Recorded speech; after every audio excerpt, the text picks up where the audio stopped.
In terms of this country and where we are today, in some ways, we're so much better than we have ever been as a nation.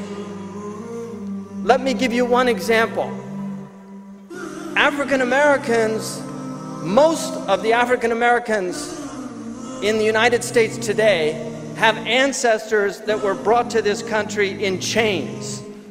And this was not seen as something wrong or immoral, except by a very small group of British people and American, mostly Unitarians. There were pamphlets written by Jews, by Christians, not only justifying that black people were the accursed descendants of Ham, and therefore this was their fate, but that the Bible justified the conditions of slavery in the United States. That was not that long ago, people. In the 1950s, when Eisenhower was president, African Americans could not drink from the same drinking fountains as white people in many states in this country.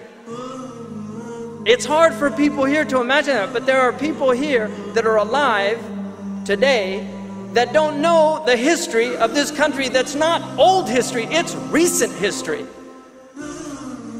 That most people of color in the United States of America 50 years ago had the option of being a janitor, a night watchman, a maid, a servant. These were the options. That is no longer the case. There is a man of color in the White House that was white for over 200 years. That house was white for over 200 years.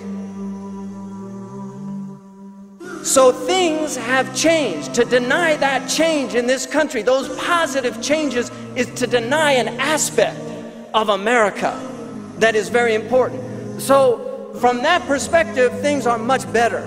That's just one example, and I could give many other examples. But from other aspects of the United States, there are very troubling signs going on in this country right now. Let me give you an example. In the FBI, they issue certain guidelines for determining extremists. One of the recent guidelines was if they talk too much about restoring the U.S. Constitution, that's considered extremism or a sign of extremism, because there are certain peoples in this country that are very troubled by a lot of the rights in the Constitution and aspects of the Constitution that have been trampled upon. They're very troubled. The right to be free of illegal search and seizure without probable cause. The fact that people can now be patted down. I was in an airport and my 6-year-old child, I almost went to blows because I've got a lot of Irish blood. And I was in an airport and this guy wanted to pat my 6-year-old child down. And I told him, you're not laying your hand on that boy. And if you do, you better get your taser out. I'm telling you the truth. And he got very offended. And I said, look, I actually wrote a paper on pornography in this country, and I know the statistics of pedophilia.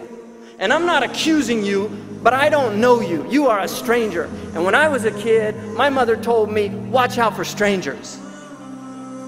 So I don't want you touching my child. Now, if you want to bring a lady out here, if she has to check a 6-year-old boy, then I'll let you, because statistics show women don't molest little kids. They might aid and abet a molester, but they don't do it, because that humanity is still intact.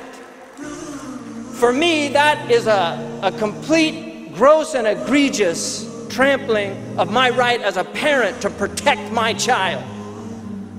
What kind of a world are we in when a 6-year-old has to be patted down?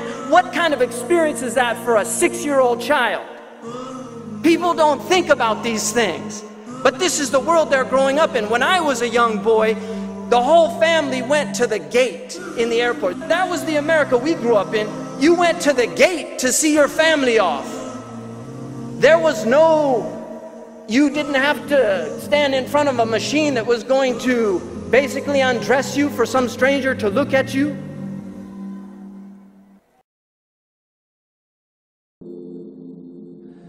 إلهي يا متعالي